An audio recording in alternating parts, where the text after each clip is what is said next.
On this episode of RevHang, Ben and I talk about the Formula 1 Abu Dhabi Grand Prix. Let's do it.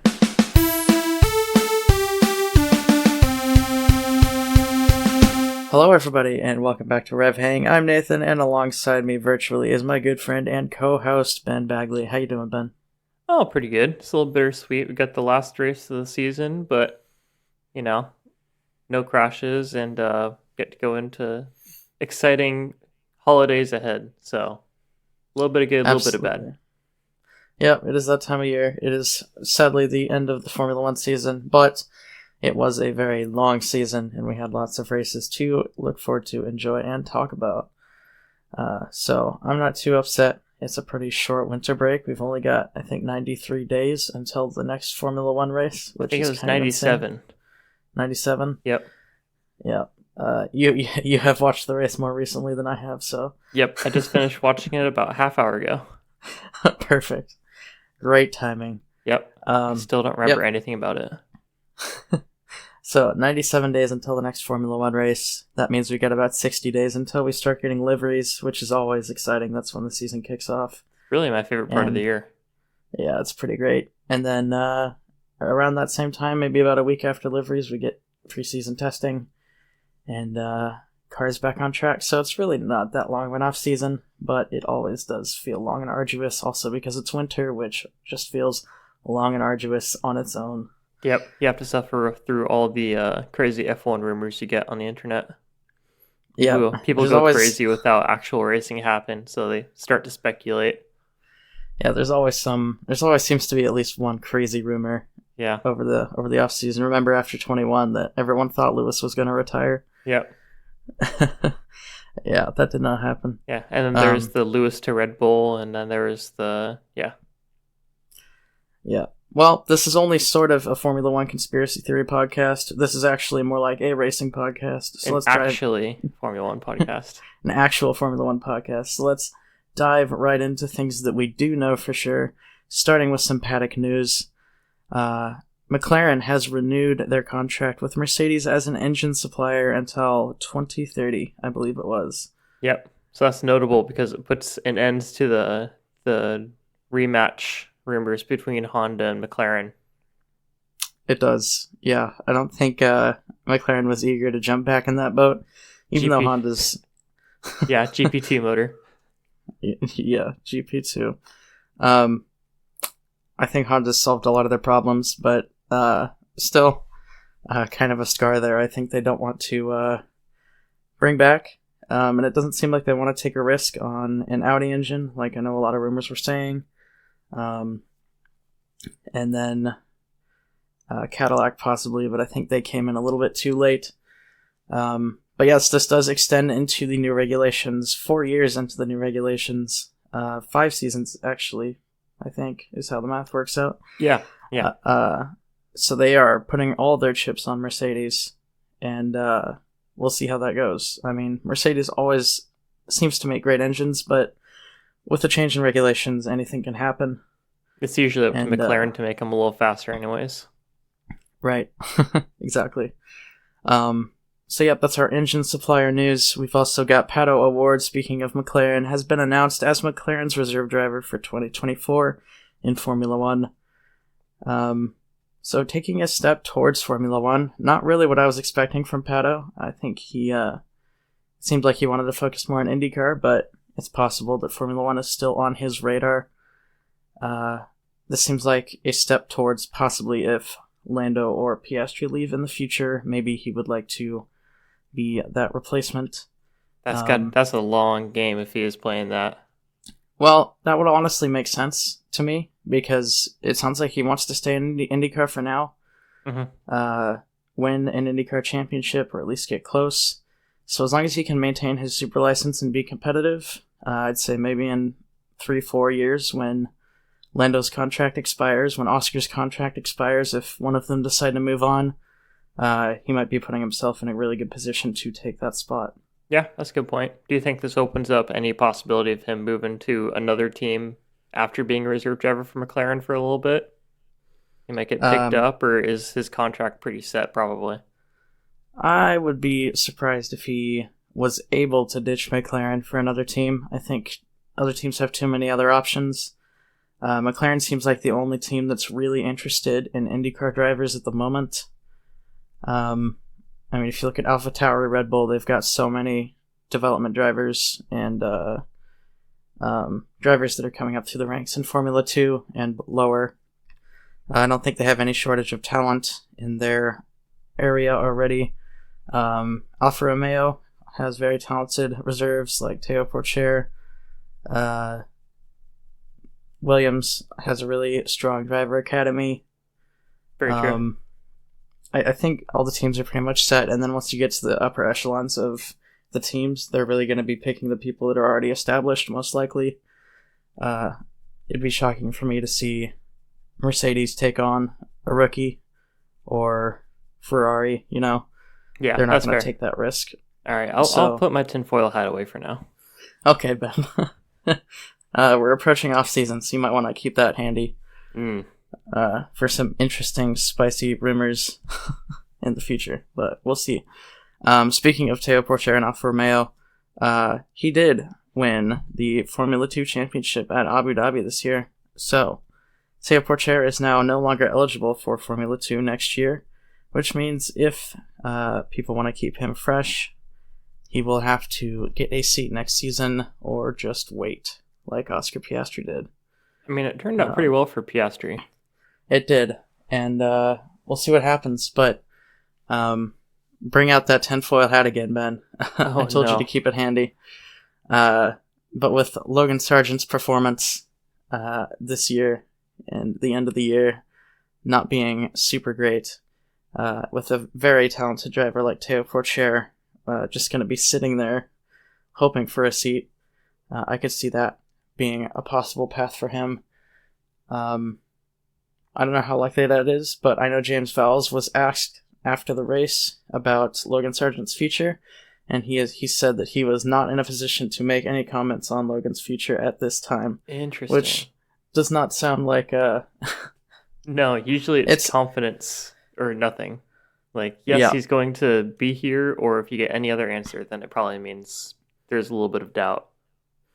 Yeah, so it's not any news per se, but it's not good news, and I think that almost means it's bad news for Sargent. So, because I mean, even if you look a few weeks ago when he was asked the same question, James was saying that they want to keep Sargent. They want to do everything they can to keep him in the team. They're confident in his ability, and they're going to do everything they can and set goals for him to make sure that happens. And now, after the season, now he's saying, I can't make any statements on that topic. Yeah, it's not very sneaky from going from adamant to we can't say. Like, obviously something's up. Yeah, so we'll see what happens. But yeah, so that might have been Logan Sargent's last Formula 1 race, which would be a real shame. But at the same time, you can't really say that if he does get dropped that it, was undeserved.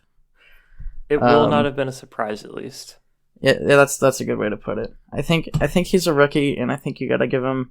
If it were me, I would probably give him one more season. He did score a point this year. Yeah, and he wasn't that far behind Albon for some of the races. He was clearly able to keep pace without making some of the rookie mistakes like track limits or crashing out because he was just stretching the car too far. Yeah, he didn't crash as much as a lot of rookies do, which is a good thing. Yeah, Mick Schumacher even. Yeah. Was pretty notable for that.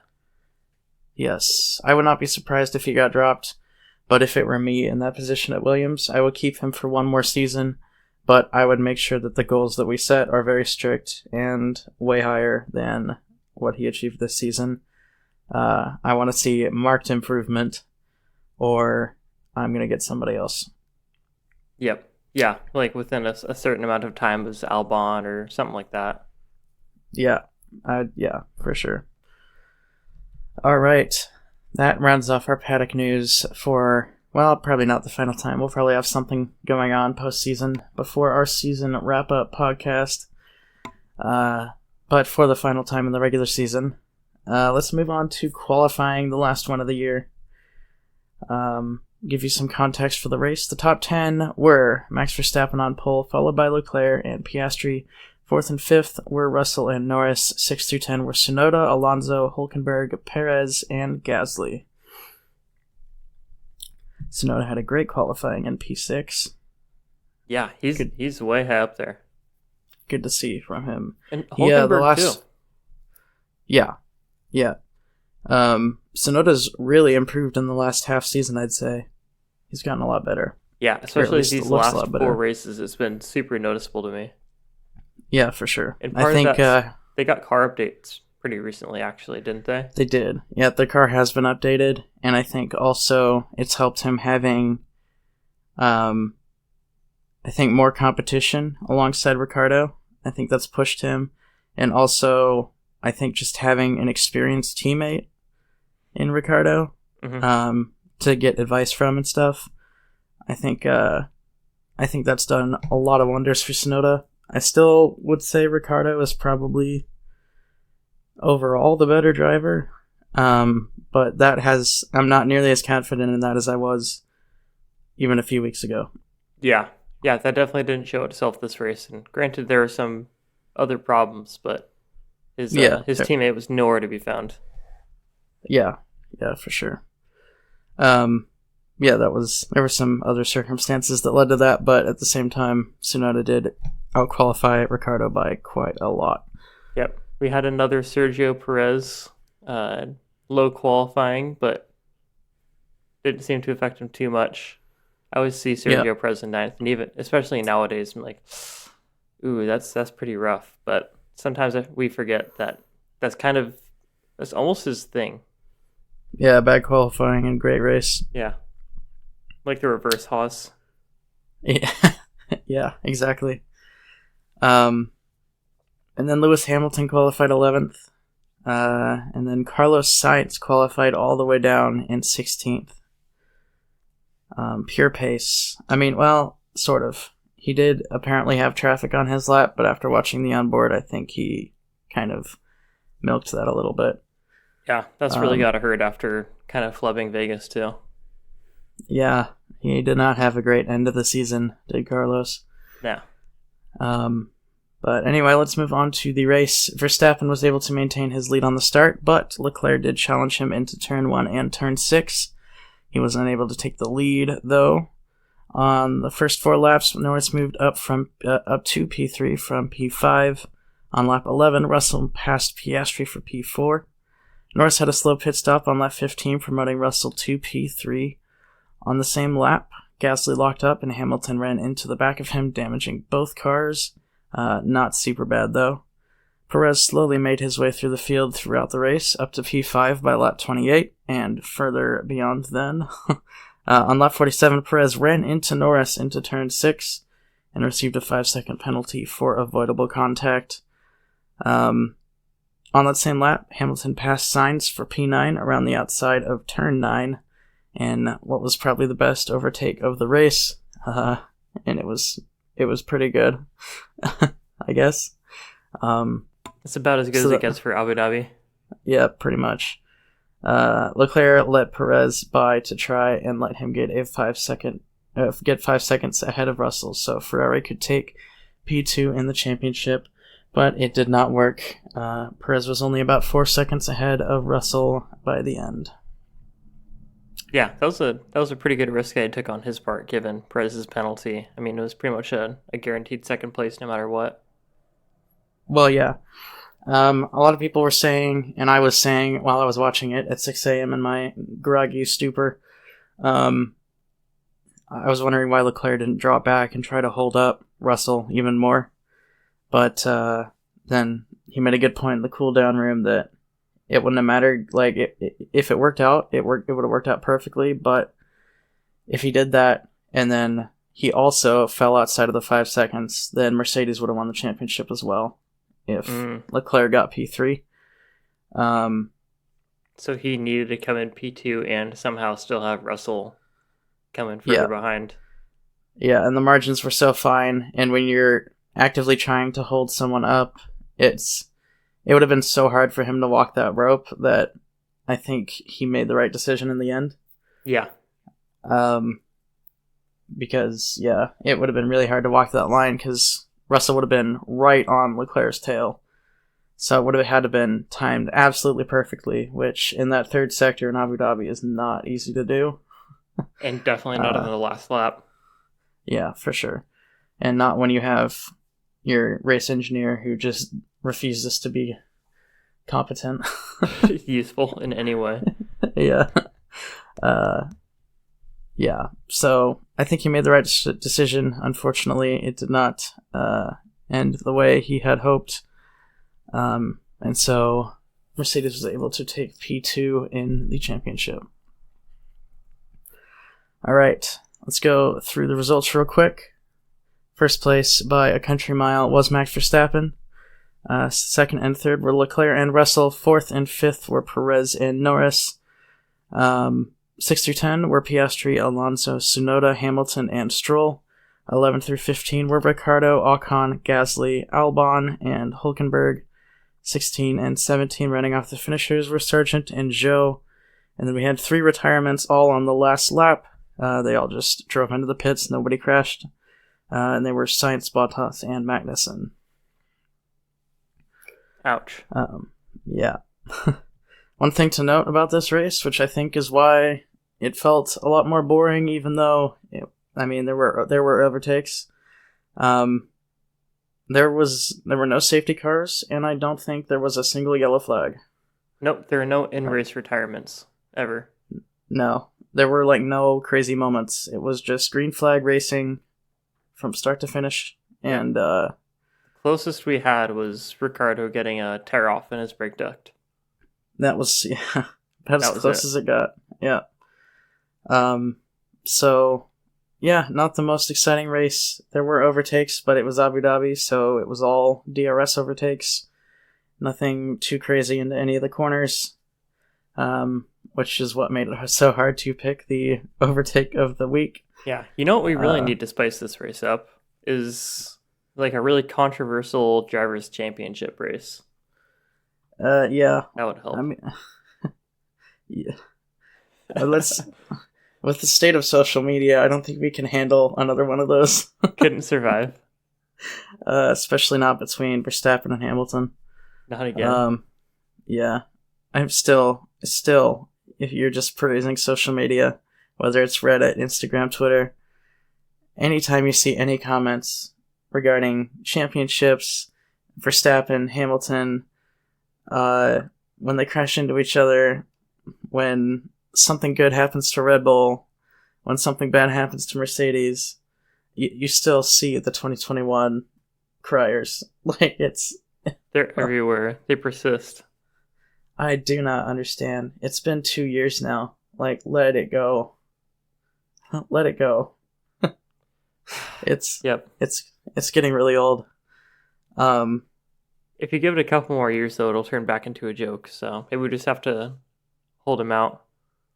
Maybe. I mean, I'm in agreement with a lot of them that what happened in 2021 was not fair towards Hamilton. It was not, how things should have gone, in quotes. But at the same time, that's what happened. And that's part of Formula One history now. And it's something that everybody will always remember. Yeah. Not the first controversy, and it definitely won't be the last. So, yeah. I mean, yeah. There are many moments like that in Formula One history that are even more egregious than what happened then, and people have seemed to calm down. So I'm hoping after 10, 20 years, people start to forget. No one seems to remember or talk about the whole Prost and Senna incident in Brazil, or I think it was Japan, where Prost drove into Senna, so they both DNF'd, so Prost won the championship. No one really talks about that anymore, and I think that's arguably much worse than what happened. Yeah. Yeah. So, and then Schumacher also did that. I forget what year. But anyway, I think it'll just take a few more years. People will hopefully forget. Yep. But we'll see. All right. Mercedes. I finished the standings, right? Yeah, the results. Yep. Okay. Mercedes got second in the Constructors' Championship after this race. It was a very close battle and was flipping back and forth all throughout the race, which I think what made a lot of that more interesting is that Hamilton and Sainz qualified so poorly. Unfortunately, Sainz was just so off the pace that he didn't really make it much more interesting. Yeah, there's nothing Leclerc could do to bring that up. Yeah. Hamilton had damage for most of the race to his credit, but he also was not very fast, and even the whole weekend he was not that fast. So I don't know what happened with Hamilton and Sainz this week, but neither of them were particularly outstanding. The fight for P4 in the Drivers' Championship was wrapped up as well this week, and it was very close between the four people fighting for it. Going just briefly into the standings, which we'll go over in detail in a few minutes. Fernando Alonso and Charles Leclerc tied at 206 points, but Alonso got more second places this year, so he wins on countback. So Alonso takes P4, Leclerc P5. Lando Norris was 1 point behind them at 205 in P6, and Carlos Sainz was at 200 points in P7. That's a tight fight. For sure. Yeah, so that could have gone any sort of way.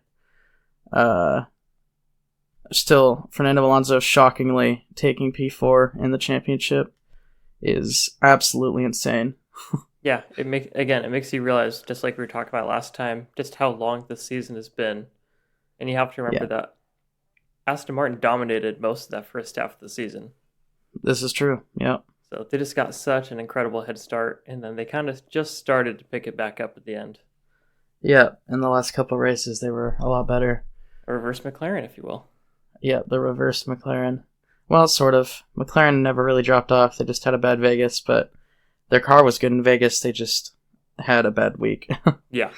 And then the car was really fast this week as well. But yeah, so let's talk about the Ferrari strategist real quick.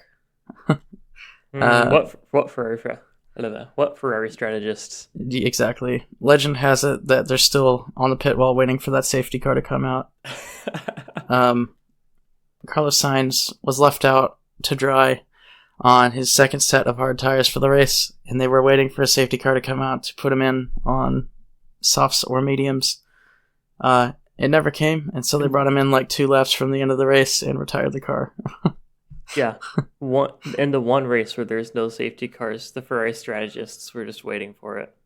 Yeah, it was it was rough, not fun to see from Ferrari there, and then just no communication with Leclerc on what's going on behind him, and then they didn't even let him do burnouts after the race. They told him not to, which I think everyone's speculating it's because of the fuel load in the car. And if he did burnouts, it might have gone below the 1 liter required, and he would have been disqualified, which I guess I get. But that's when real you're already splitting the hairs, though. Right, and when you've already secured at P3 in the championship, if Leclerc DNF'd that race because of that, it wouldn't have mattered. Yeah. The only thing that would have changed is Leclerc probably would have finished 7th in the championship rather than 5th. Behind his teammate, so I guess there is that. But I don't know. I mean, it's just kind of it looks so bad after Ferrari drops the ball. They finish 3rd behind Mercedes, and then they won't even let their driver do donuts at the end of the race. It was just so rough. Yeah. So I don't know. I think Leclerc is starting to get a little fed up with Ferrari. If I were to guess, I certainly would. They've just screwed him over so many times that it's yeah. So we'll see what Leclerc does. I think he's under contract until the end of next season. So we'll see what happens then. I think next season, silly season, is going to be absolutely insane. That's what I'm excited for. Hey, don't we have an episode where we talk about that a lot? We do. I believe, did we talk about it in the mid-season review? It might have been mid-season review, yeah. Yeah. So if I'll you go want to hear rewatch that. crazy conspiracy theories that, well, some of them haven't really panned out like we expected them to, but some of them might still happen. This is true. For 2025, that is.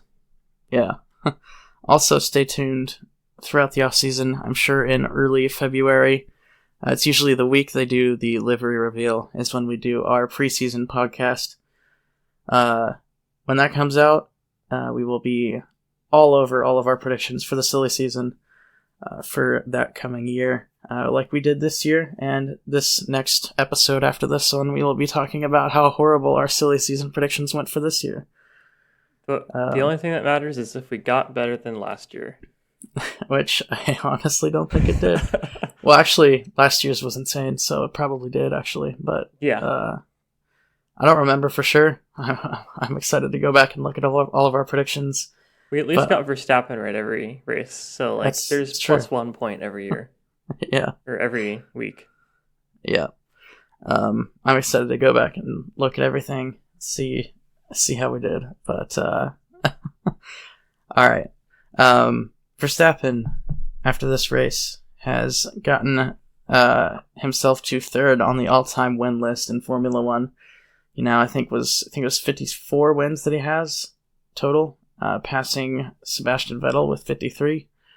So now he's only behind Schumacher and Hamilton on the all-time win list, which is pretty wild, considering I'd say at least 90% of his wins have come in the last 3 seasons. Yeah, that's crazy dense. How many wins does Hamilton have? I think it's 103, 102, 103, somewhere in there. Oh, so Verstappen's got it before engine changes happen. I think he has to. Yeah, I think there's 3 seasons. If he does what he did this season over the next 3 seasons, he'll break the record. Yeah. But he's not even, because I think he's only 50, less than 50 wins behind Hamilton, and we've got 23, 24 behind. Race. Is that it? Yeah, 49. Yeah. So with 23, 24 race seasons, that's 2 seasons and change. So if he wins more than half of the races in each of the next 3 seasons, he's pretty much got it. And I could easily see that happening. Yeah. So that will be an interesting stat to watch. Also, he's starting to run out of those. Yeah, records to break. Yeah, he's broken most of them this season. But he hit 1,000 laps led in one season at this race, which is crazy. What else?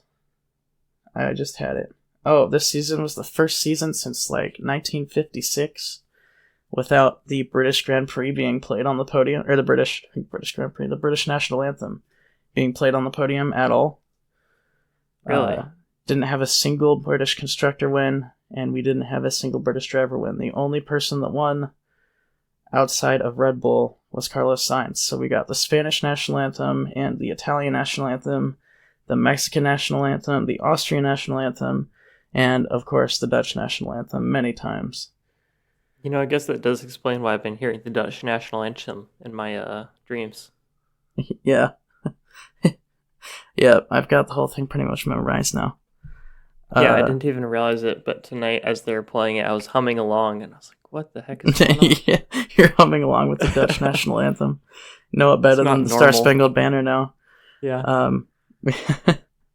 Yep, and this is also Red Bull's first 1-2 in a driver's championship ever. So congrats to them on that. And that feels weird. That does feel very strange. It's crazy to me that in their area of dominance back 2010 to 2013, they didn't have a 1-2. Mark Webber never got second place when Vettel won. Yeah.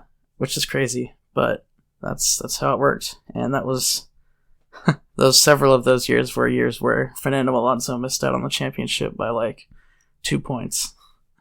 Yeah. Yeah, that really contrasts and shows how weird the Mercedes era was, where they had both drivers 1-2 almost every race.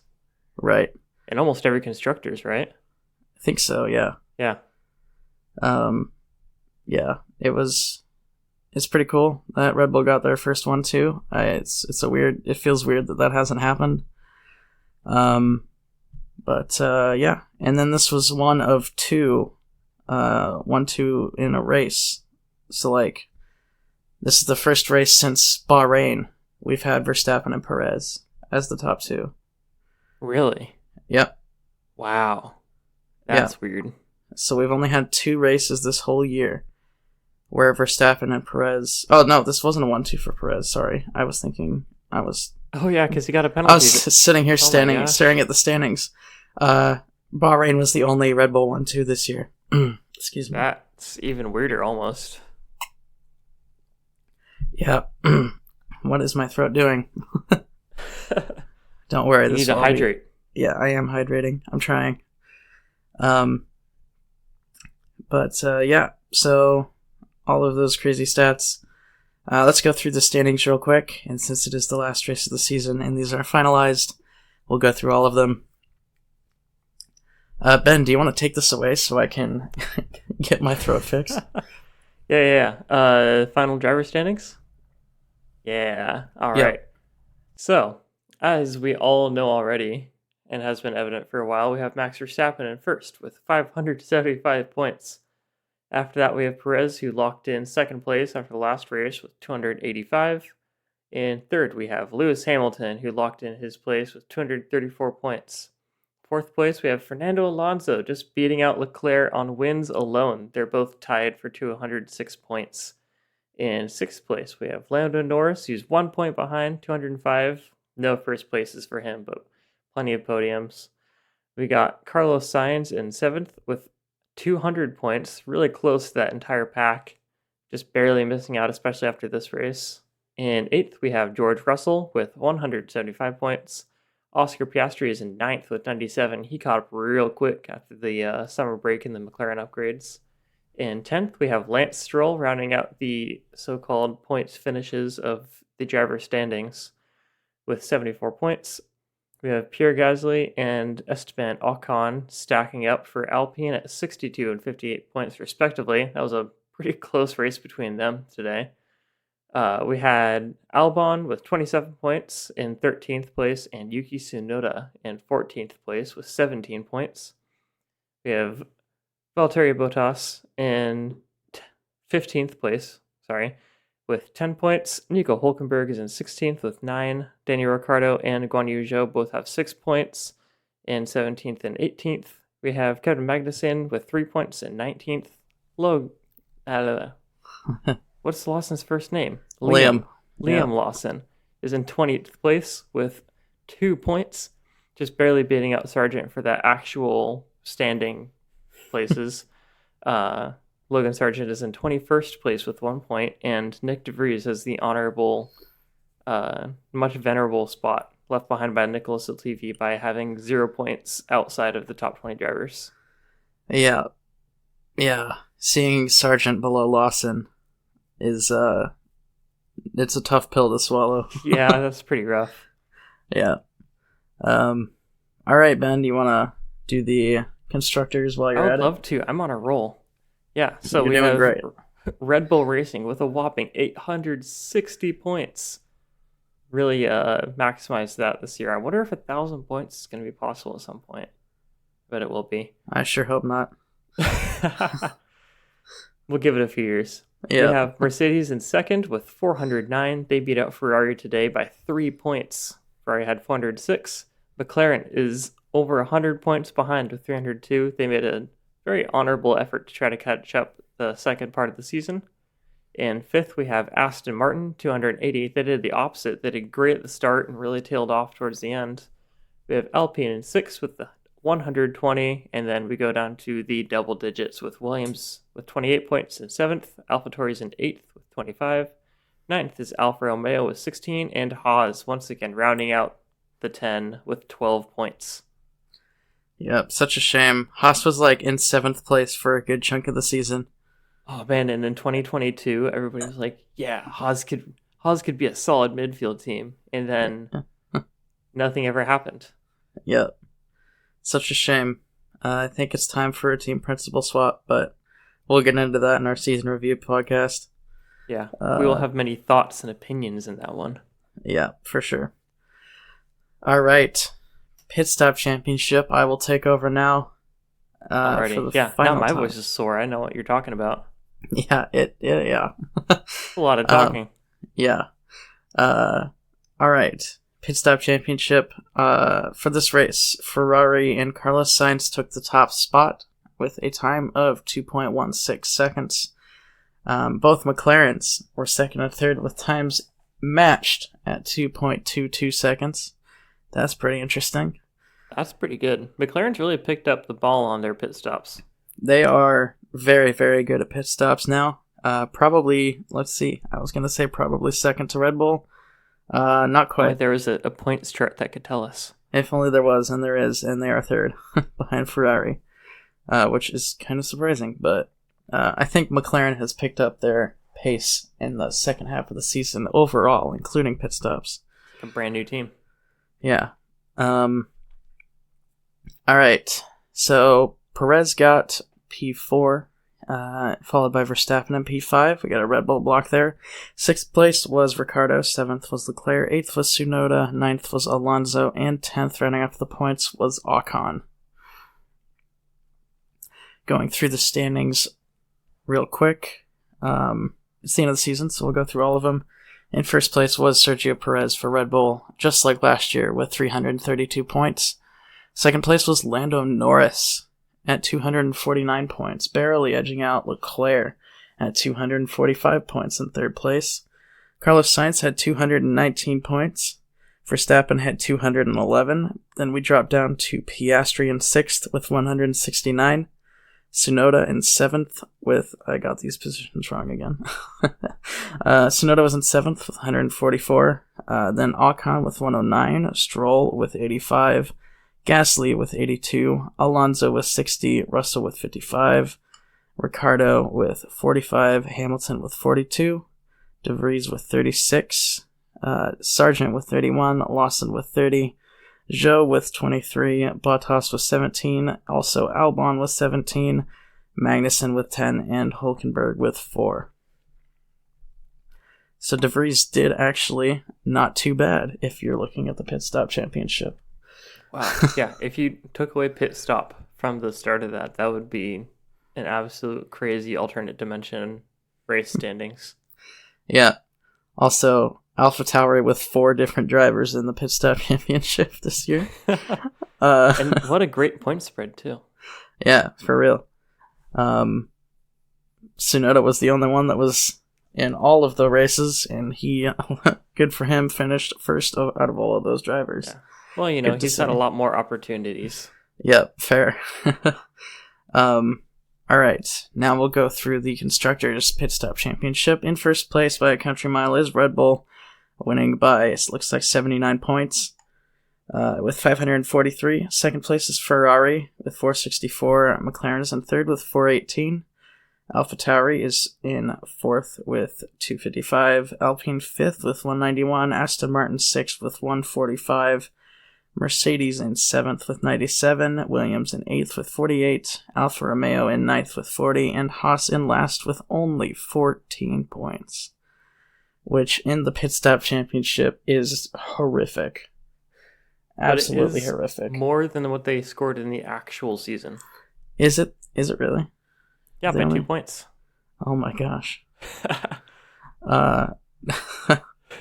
Wow. Yes, but Haas needs a better pit crew. I am sorry, but in the Pit Stop Championship, you should be scoring points way more than you should in the regular championship. At least if you're a lower team. If you're a lower team. The spread should be... scores way overinflated.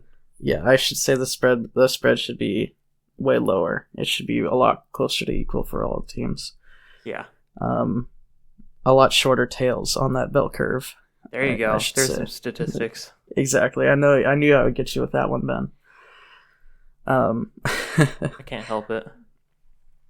I should normalize this and I'm gonna do that. I'm gonna put some nice non-bell curves on the review podcast. Oh man. All right. Overtake of the week. went to Lewis Hamilton for his overtake on Carlos Sainz on lap 47 of the race. This is the one where he went around the outside of turn 9. Pretty impressive. Really the most impressive overtake of the race. I hadn't seen anything from any other series that was super crazy this week. Racing is pretty much done throughout the world. So that's what we get. Yep. Nothing too crazy. Definitely not going to challenge for overtake of the year. No, not even close. Alright. Now let's go into our final weekly predictions segments. We have nothing for next week because there is no next week. So, next week is in 97 days. Yes, exactly. And we will do our prediction for that race in the preseason podcast next year. The first episode of season 3 of RevHang. Can't believe we've already done 2 seasons of this, Ben. That's crazy. Yeah. Although at some points, like, it feels like we've been doing this for a while, but at the same time, it feels like we haven't been doing this for very long at all. Exactly. It feels like we've been doing it for a while, but it doesn't feel like we've made over 50 episodes of this. That is quite a lot. Yeah. Yeah. We've got over 50 hours of us talking into the internet.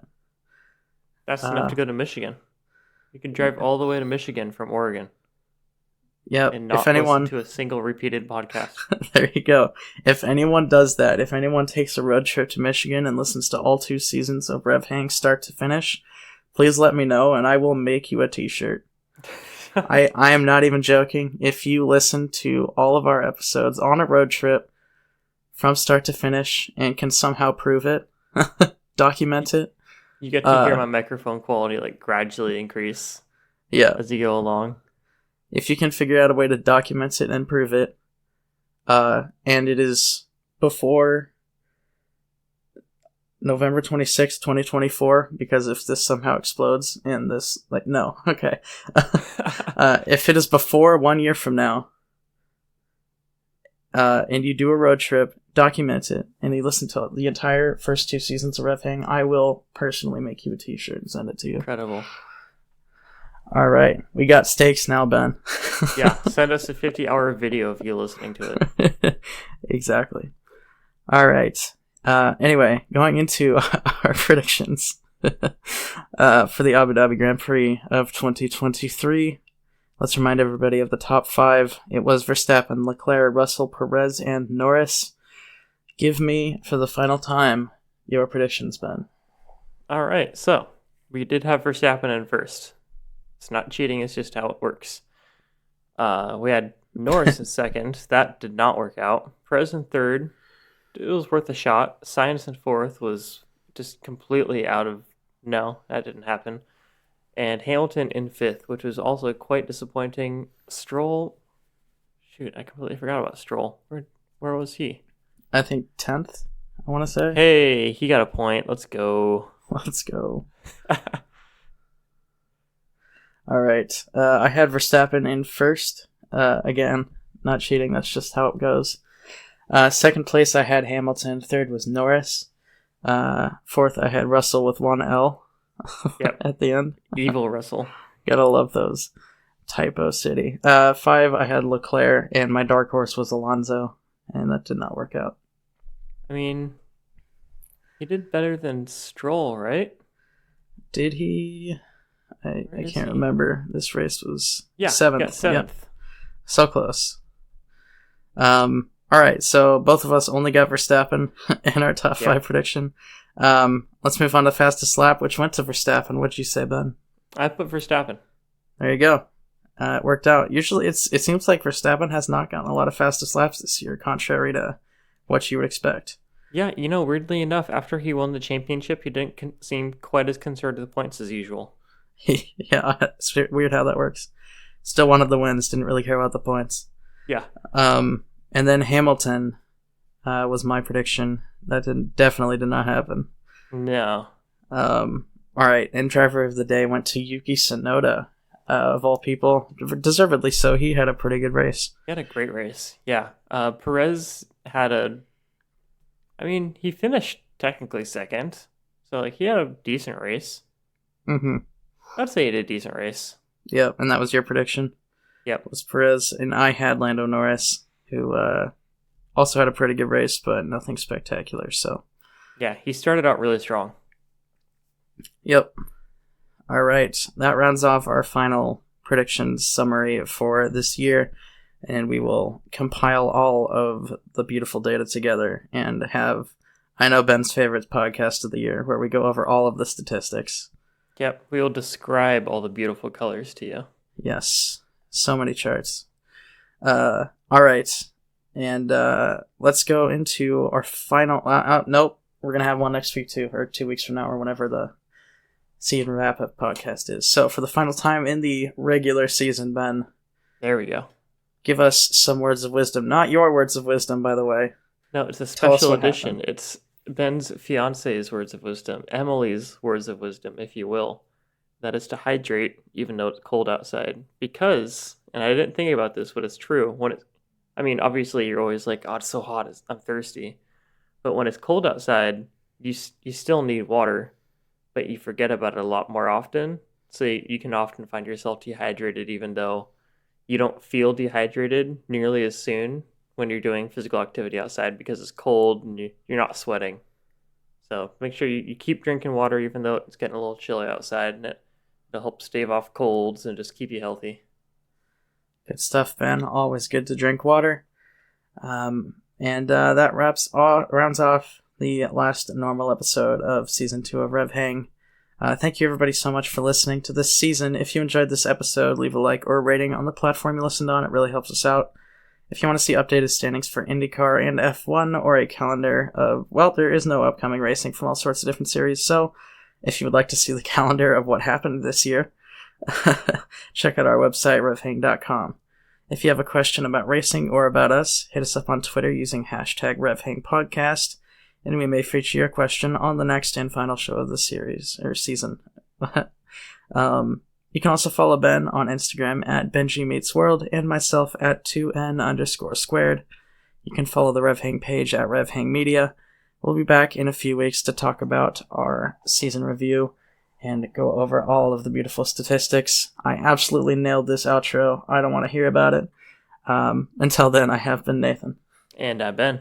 Thanks for hanging out, guys. See you later.